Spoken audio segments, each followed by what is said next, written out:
there's no real industry like restaurants where everything's like bam, bam, bam happening at time. But I learned how to do everything on warp speed. So now when it's slowed down in a different place, it seems even easier. And then of course, just the servant's heart. That's the number. I was probably the number one thing that, you have to have a servant's heart to be in any industry where you're working with the masses, working with people. But especially at food, because and real estate, a lot of times you're dealing with people in tough situations, people coming in hungry, or real estate doing their biggest, transaction of their lives, and it brings out a lot of stress. So really teaching me how to have a servant heart and serve people, not just the clients, but the staff as well, was probably my biggest lesson.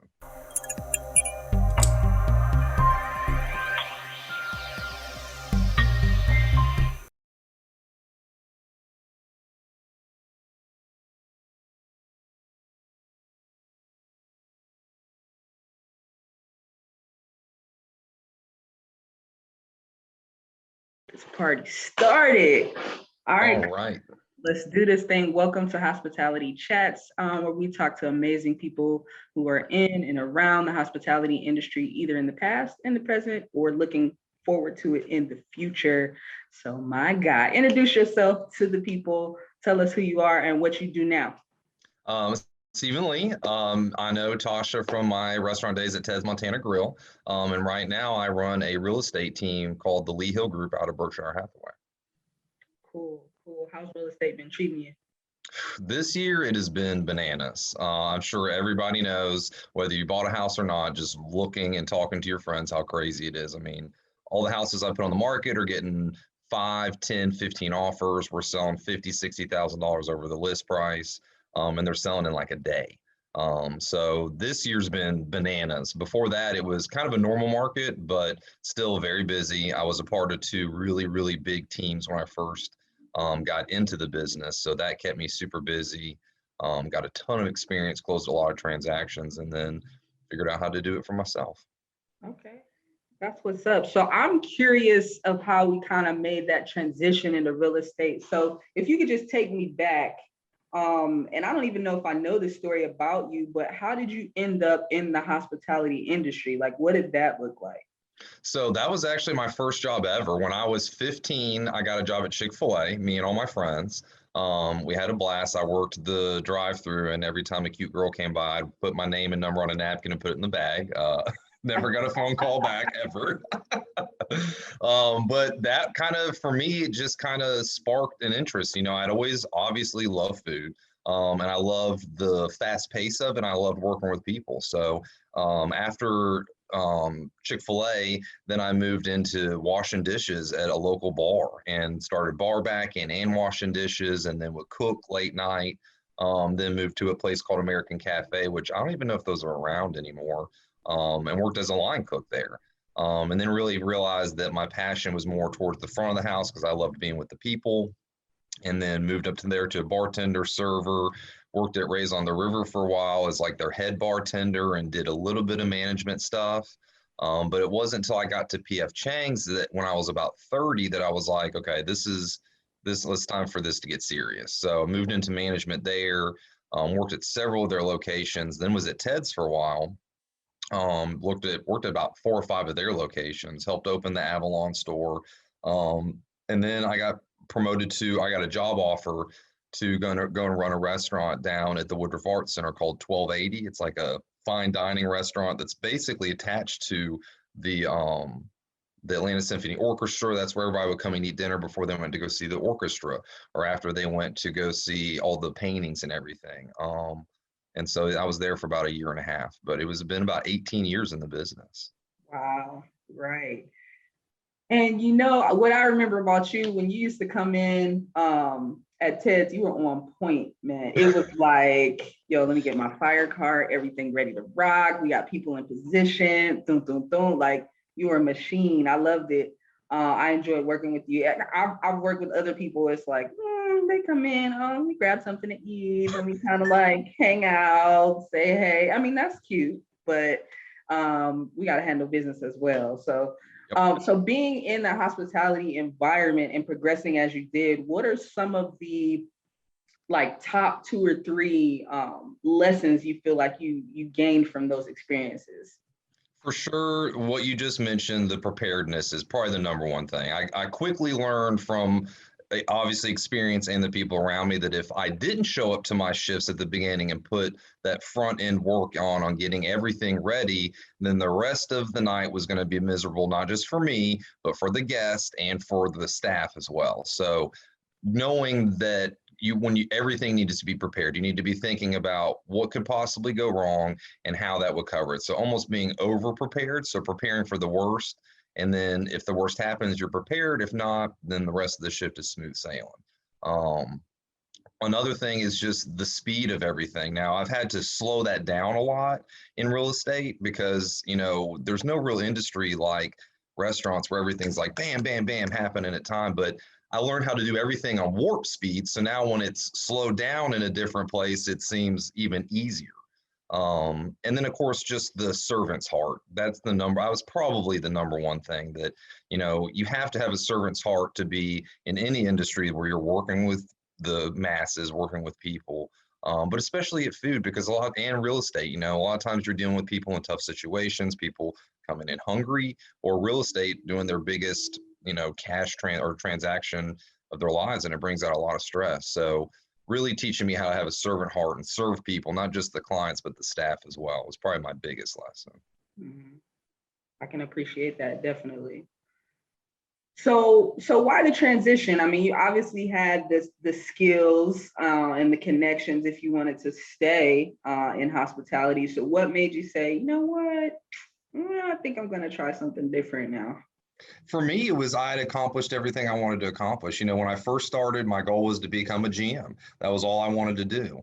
And then it happened. And, they always say, not you get there and you're like, okay, so what's next? And the next step for me was either go to other, kind of continue that GM role and maybe work at a different restaurant or start my own. But I'd worked with a girl at Ted's actually in East Cobb, that was a bartender, and she was leaving as I was coming in because she had gotten a real estate license. So I knew I wanted to continue working with people. I knew I wanted to continue working in an industry where it was pretty fast paced, and then the harder you work, the better you did. So it seemed just like a natural transition to me. I do miss it sometimes for sure. I definitely miss Friday, Saturday nights on the expo line and just busting it out for sure. Mhm. What do you feel like was transferable coming from the hospitality environment now into real estate? I need to talk about having a servant's heart and working with people. Do you feel like it helped you in any way kind of be able to do what you do now? Absolutely. And then the problem solving, again, in the restaurant business, you have to solve the problem, in 5 seconds. Otherwise, everything's going sideways. So learning how to make quick decisions and problem solving is a key thing, because just like restaurants, no day is the same in real estate. No transaction is the same. No client is the same. So you always have to constantly be able to pivot, and almost have a chameleon personality, so to speak. Now, that doesn't mean being fake, but it's about reading the client that you're working with and understanding how you can best serve them. How do they like to be communicated with? How do they like to be treated? And being able to pivot and do that in order to serve your clients the best as you can. So I think that quick decision making, being able to read the room and problem solving has just, I think for me, that's kind of helped me in every aspect of my life. Mm-hmm. Mm, legit. I feel that. I feel that. So, what would your message be to somebody who maybe is um, a server or line cook right now and they're trying to decide? Because right now, I mean, the restaurant industry is taking a huge, huge hit. A lot of people haven't returned after everything happening with COVID and what have you. For maybe they found something else to do during that, or they just are trying to decide, do I want to go back? To put you on the spot, what would you say to that person who's like, you know what, I've had some good experiences in this industry, but I'm trying to decide, what should I do next? Should I go back? Should I try something different? Like, what do I do?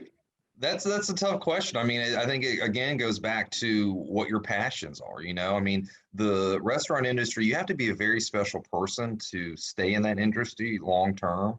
You have to be strong because it's very difficult. It's crazy hours. You have You don't have a lot of personal time, but if it's something you enjoy, then it is one of the most fulfilling jobs.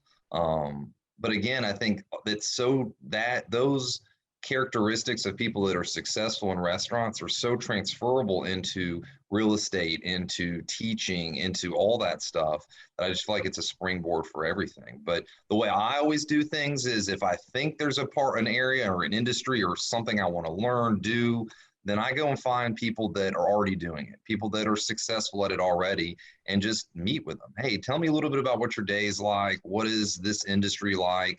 What are some strengths that you think I would need to be successful in it? And then I would always suggest meeting with more than one person, because, not everybody's experience is the same. Not everybody views the industry or whatever the same as well. So really just find those people that are willing to share with you their true experiences, and just kind of dig around that way. And then shadow. I mean, me coming out of the restaurant business, I have people call me all the time saying, I'm thinking about doing this. So, and I let them come and hang out. They come and hang out with my team, come to a team meeting, maybe go and meet with some clients with me when I'm showing a house, and just kind of giving them a taste of the day in the life kind of thing. That's nice of you. That's what's up. I like that. So if somebody wanted to work with you now, because you're in the Atlanta market still, right? Yep. Somebody said, hey, I want to work with you. Maybe they are searching for a home or something, and they're searching for the right fit. How would they reach out to you? And who do you cater to? Do you have a specific demographic that you cater to, or category of people, or it's just like whoever needs help, come to me? It's just whoever. We have a very eclectic team. I have my newest agent, was actually in the restaurant business. I hired him at Ted's Montana Grill. Actually, I had two agents that I hired there come and work for me out of the restaurants. And he's a younger guy. He was a former college athlete, almost Olympic athlete. So, and he's really big into working out and stuff. So that's kind of his thing. So he takes, the younger demographics. And really his quote unquote, what we call lead generation, finding clients, is revolved around gyms and working out and stuff. And then all the way to my business partner, who she's been in the business for 10 years. This is not a knock at her, but she's a little bit she's older than all of us. And she's lived in Marietta, which is where my office is, forever. So, and she's a mom, so she has that demographic covered. I have that kind of young professional middle ground demographic.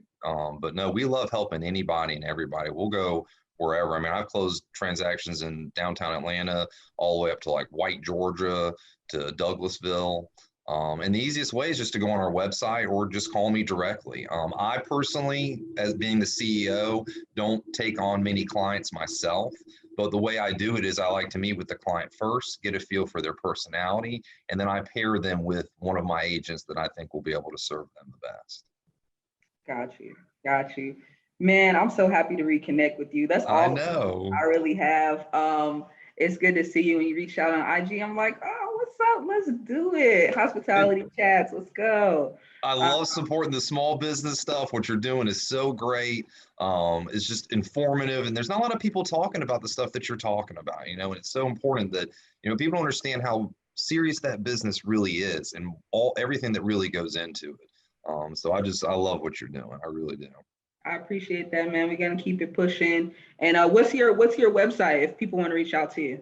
It's leehillgroup.com. So LEEHILL group.com. That's the easiest way to find us. You can learn more about us, learn about the team. You can schedule a consultation with us, and then you can search some pretty homes on my website too. See the ones that we have for sale and other ones in the area as well. Boom. There it is. There it is. Thank you for coming on. I appreciate you. We'll definitely got to stay connected. Okay. You got it. All right, Tasha. Thank you so much. All right. Take it easy. Bye.